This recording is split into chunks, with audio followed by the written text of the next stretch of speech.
अभिवादन स्वीकार कीजिए ब्रजेश मिश्रा का और आप देखना शुरू कर चुके हैं द डिबेट।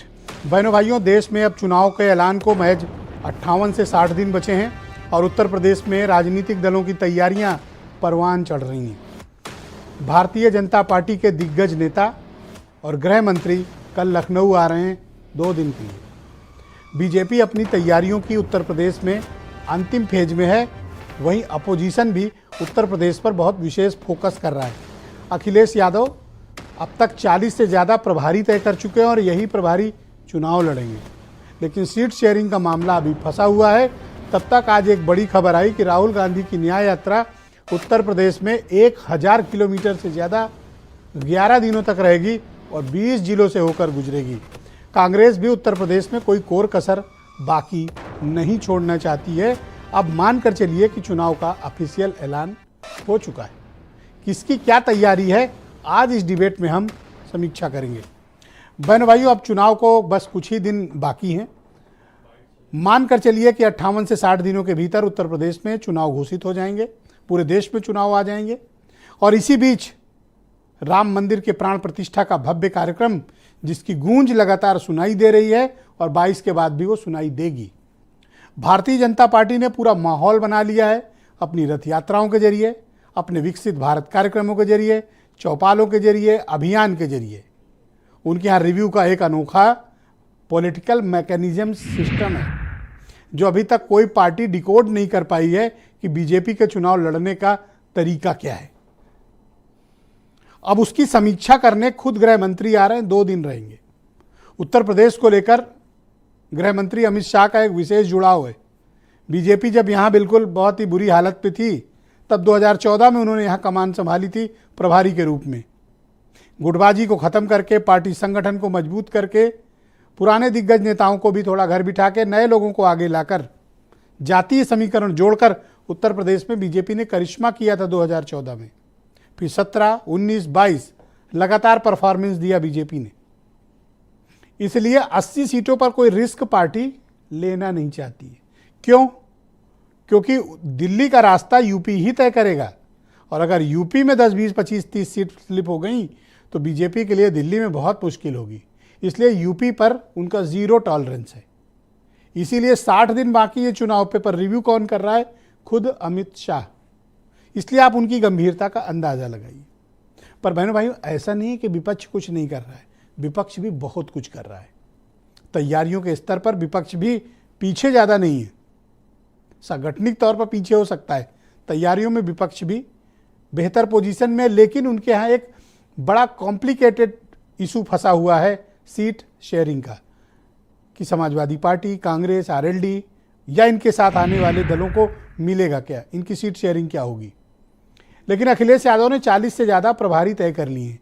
प्रभारी से उनका उद्देश्य है कि उस व्यक्ति को वहाँ पर चुनाव लड़ाया जाएगा और जिलों में कार्यक्रम आयोजित करके अंदर ही अंदर खबर भी दी जा रही है फलाने चुनाव लड़ेंगे। हो सकता है कि आने वाली 15-20 तारीख के बीच जनवरी में समाजवादी पार्टी अपने कुछ कैंडिडेट्स का ऐलान कर सकती है। उनकी भी तैयारियां पूरी हैं। अब जब ये सब कुछ चल ही रहा था, तब तक आज राहुल गांधी का दोपहर बाद न्याय यात्रा का रूट अनाउंस हो गया और ये 6000 किलोमीटर से ज़्यादा की यात्रा है बहनों भाइयों। लेकिन इसमें महत्वपूर्ण चीज़ आपको देखनी पड़ेगी। क्या है वो महत्वपूर्ण चीज़? चंदौली से एंट्री और उधर आगरा के आगे से एग्जिट। कहाँ से होके जाएंगे? प्रयागराज, अमेठी, रायबरेली, लखनऊ, सीतापुर, खीरी, शाहजहाँपुर, बरेली, आगरा, यहाँ से एग्जिट। 11 जिले, 11 दिन, 20 जिले। और कितना डिस्टेंस उत्तर प्रदेश में? 1076 किलोमीटर।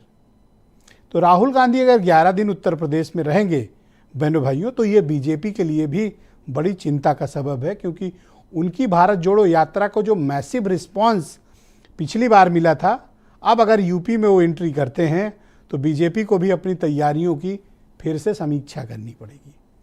तैयारियों के मामले में अगर किसी का बस्ता बंद है तो है राष्ट्रीय लोकदल का।